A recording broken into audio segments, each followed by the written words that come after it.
Oke, Assalamualaikum warahmatullahi wabarakatuh. Perkenalkan, nama saya adalah Eko Budi Santoso. Dan kali ini saya akan membahas tentang masalah Universal Precaution. Mari kita lanjut. Sebelum kita membahas masalah jauh berkenaan dengan Universal Precaution, alangkah lebih baiknya kita mengetahui dulu apa yang dimaksud dengan Universal Precaution. Di sini saya mengambil dua bagian terpenting dari sebuah definisi. Yang pertama, menurut The Center of Disease Control yang mengatakan bahwasannya tindakan pengendalian infeksi sederhana yang digunakan oleh seluruh petugas kesehatan untuk semua pasien setiap saat pada semua tempat pelayanan dalam rangka mengurangi resiko penyebaran. Jadi, menurut The Center of Disease Control atau CDC 2019 itu mengatakan bahwasanya adanya pengendalian infeksi, terutama Nah, di sini kita bisa lihat teman-teman, adanya sebuah pengendalian infeksi sederhana. Nah, kenapa harus ada pengendalian infeksi? Karena apa? Dikhawatirkan bahwasanya ketika kita melakukan sebuah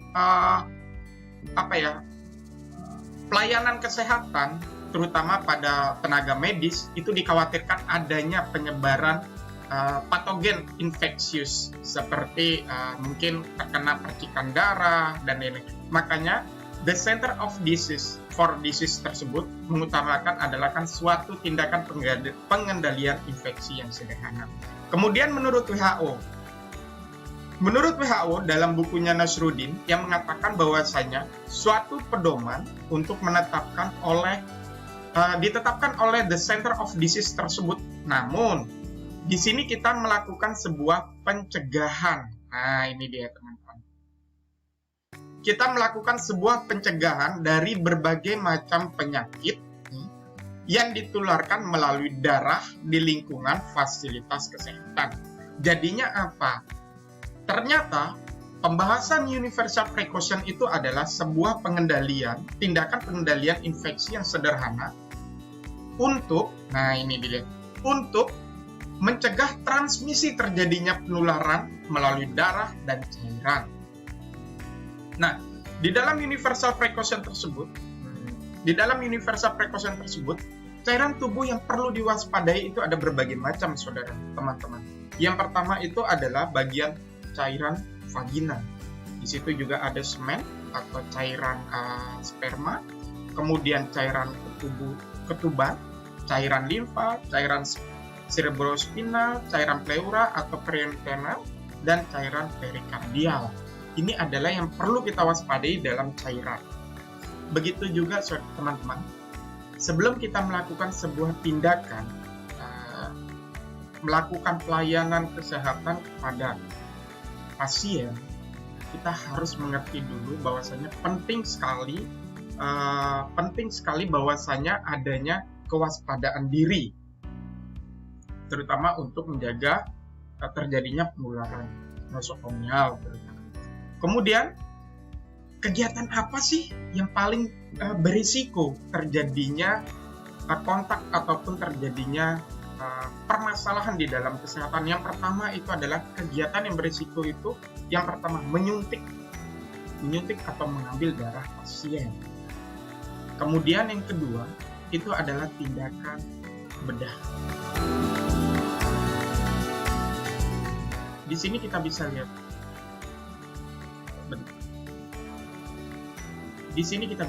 ada kegiatan menyuntik atau mengambil darah. Dalam saat kita melakukan pengambilan darah atau menyuntik kepada pasien, terlebih dahulu kita harus menggunakan Universal Precaution. Yang kedua adalah tindakan bedah, tindakan kedokteran gigi, terutama yang bagi kedokteran gigi, tindakan persalinan, dan membersihkan darah atau cairan. Ketika ada pasien yang membutuhkan pertolongan, sebaiknya kita sebagai tenaga kesehatan itu harus bisa melindungkan diri kita dari berbagai macam penyakit patogen, penyebaran penyakit patogen. Kemudian yang selanjutnya adalah apa sih universal precaution itu? Yang pertama, bagaimana harusnya kita melakukan sebuah tindakan? Yang pertama, perilaku. Nah, perilaku yang menempatkan petugas layanan kesehatan atau pasien dalam keadaan berisiko itu harus bisa menutup jarum suntik kembali. Ada berbagai macam cara, bagaimana sih caranya menutup jarum suntik secara baik, secara mengikuti prosedurnya. Nah, mungkin teman-teman pernah mengalami melakukan praktek lab, di situ sudah bagaimana sih caranya menutup jarum suntik yang benar. Kemudian yang selanjutnya adalah salah meletakkan jarum, pisau, atau alat tajam. Nah, ini adalah sebuah paradigma dari perilaku kita sebagai manusia yang masih belum bisa melakukan sebuah keadaan yang benar. Terutama kita banyak sekali melihat di berbagai macam instansi kesehatan adanya jarum suntik yang tergeletak dimanapun dan lain-lain. Kemudian yang selanjutnya adalah menyentuh pasien tanpa cuci tangan. Nah, ini sangat penting. Ketika kita sebelum melakukan tindakan kepada pasien, kita harus mencuci tangan dengan 7 berat. Nanti saya akan memberikan videonya. Kemudian yang kedua, setelah kita melakukan proses perawatan kepada pasien, kita harus juga mencuci tangan. Nah, bagaimana sih upaya menurunkan risiko transmisi ke petugas kesehatan? Yang pertama, menghindari kontak secara langsung dengan cairan tubuh penderita. Jika hal tersebut dilakukan dalam proses keperawatan, maka disarankan menggunakan pelindung diri. Yang kedua adalah mencuci tangan sebelum dan sesudah dilakukan tindakan. Kemudian yang ketiga adalah lakukan proses dekontaminasi. Kemudian yang keempat adalah sterilisasi bahan habis pakai. Yang kelima adalah membuang limbah medis dengan benar. Ini adalah bagaimana sih upayanya menurunkan risiko transmisi ke petugas. Tujuan universal precaution itu adalah yang pertama, mengendalikan infeksi secara konsisten. Nah, di sini universal precaution merupakan upaya pengendalian infeksi yang harus diterapkan dalam pelayanan kesehatan kepada semua pasien setiap waktu untuk mengurangi risiko infeksi yang ditularkan melalui darah. Kemudian yang kedua adalah memastikan standar adekuat bagi mereka yang tidak didiagnosis atau tidak terlihat seperti berisiko. Prinsipnya diharapkan akan mendapatkan perlindungan secara maksimal dari infeksi yang ditularkan melalui darah maupun cairan tubuh yang lebih baik setelah diagnosa maupun yang belum diketahui. Yang ketiga adalah mengurangi risiko dari petugas kesehatan dan pasien. Tujuannya itu untuk apa? Untuk melindungi petugas dari risiko terpajan oleh infeksi HIV. Kemudian yang keempat, asumsi bahwa risiko atau infeksi itu berbahaya. Jadinya kita menggunakan mindset kita bahwasanya asumsi kita bahwasanya infeksi itu sangat berbahaya. Nah, ini diperlukan untuk mencegahkan infeksi lain yang bersifat nosokomial. Ingat, nosokomial. Upaya perlindungan melalui universal precaution itu yang pertama kita harus melakukan cuci tangan. Di sini nanti akan saya lampirkan videonya ya. Cuci tangan dilakukan sebelum dan sesudah melakukan tindakan keperawatan walaupun menggunakan sarung tangan. Artinya apa? Ketika kita melakukan prosedur pelayanan kesehatan, sebelum dan sesudah, walaupun kita menggunakan handsun, tetap harus cuci tangan. Nah, prinsip cuci tangan yang efektif dengan sabun atau hand scrub berbasis alkohol menggunakan 7 langkah. Ini saya kutip dari RSUP Dr. Karyadi Semarang. Yang selanjutnya adalah penggunaan alat pelindung diri.